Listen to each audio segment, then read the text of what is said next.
Golden State Warriors goes to Wells Fargo Center, the home of 76ers, to play March 2025.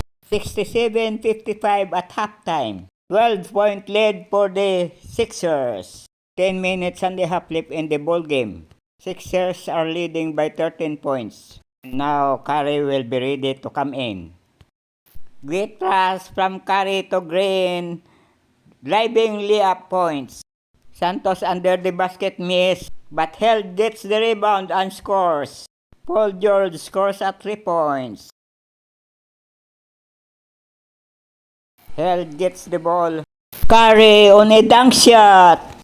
Santos stole the ball for a foot race and a solo layup for 2 points. And now it's a turnover. Curry ahead to Payton for another layup. The 13-point lead was cut to only one, 108-109. Curry to Green under the basket and score. Green missed the layup, but Payton get the rebounds and scores. It's now 112 all. George scores at 3 points. The Sixers gain the momentum and wins 126-119. Please don't forget to subscribe to my YouTube channel, Stories of Uncle Paeng. Comment, like, and share. And thank you for watching. Have a nice day.